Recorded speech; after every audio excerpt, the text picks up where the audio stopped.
Welcome to this explainer on the Criminal Procedure Code. I'm Bisma. And I'm Amr. Today, we're diving into the absolute workhorse of our criminal justice system, the Magistrates Court. We are unpacking Chapter 17, which covers the trial of warrant cases. Let's get right into it. Right. So, sir, here's a question. Say two accused people are facing the exact same charge. Why on earth might they go through completely different trial procedures? It's a great question, Bisma. It all depends on how the case originally started. The procedure doesn't just look at the offense itself, it looks at the root. A case that starts with a police report follows one track, while a private complaint filed directly by a citizen follows a different track entirely. Okay, but first, what exactly is a warrant case? I used to think it just meant an arrest warrant was out. A lot of people think that, but no. Under Section 4X of the CrPC, it's defined strictly by the severity of the punishment. It's any offense punishable with death, life imprisonment, or a term exceeding 2 years. It just means we use a formal, elaborate court procedure. Oh, and one key thing. If the offense carries a sentence beyond a magistrate's powers, like a capital offense, they can't try it. Under Section 191, they literally have to commit it to the Sessions Court.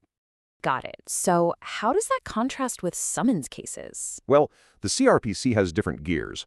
Warrant cases, covered in Sections 240 to 249, are highly formal. They require a written charge. Summons cases, under Sections 251 to 259, are built for speed.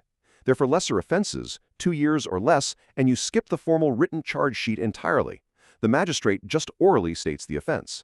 If you mix them up, like treating a warrant case as a summons case, that's a material irregularity. It can jeopardize the whole trial. So going back to those two routes you mentioned earlier, police report versus private complaint. Exactly. Route 1 is the police report or challan. Here, the state has already investigated. So under Section 241A, the very first step after taking cognizance is supplying documents to the accused so they can see the state's cards.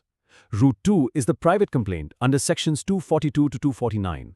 Since there was no police investigation, the magistrate usually does a pre-trial inquiry under Section 202 just to see if there are even sufficient grounds to proceed. It filters out baseless claims before dragging someone into a full trial. Sir, can you give a practical example of why supplying those documents under 241A is so critical? Absolutely. It's not just administrative paperwork, it is the bedrock of a fair defense.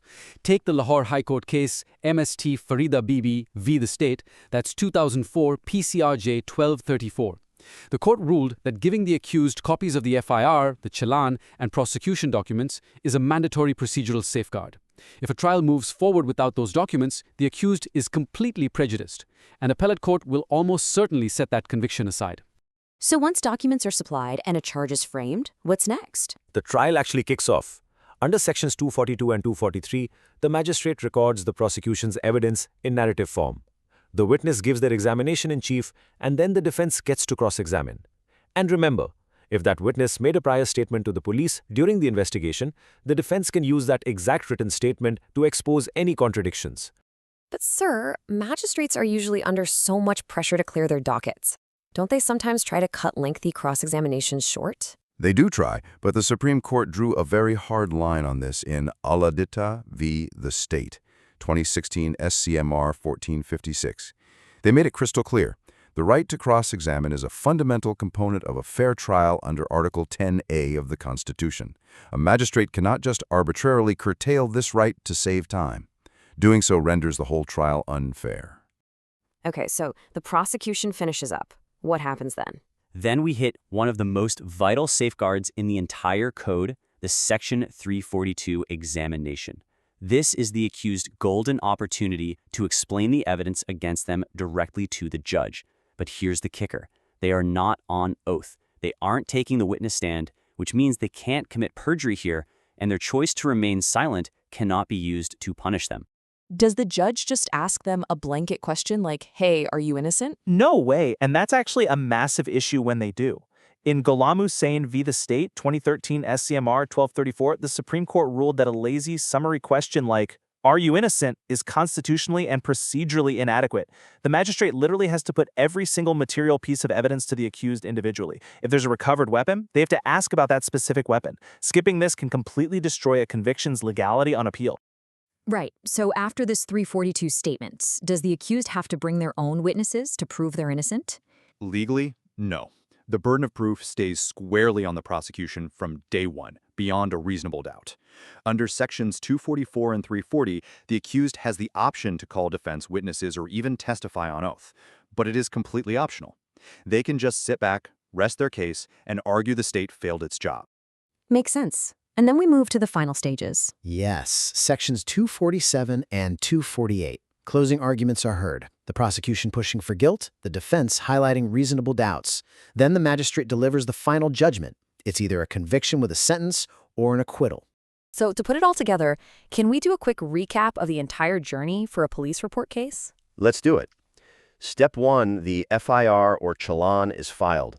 Step 2, the magistrate takes cognizance.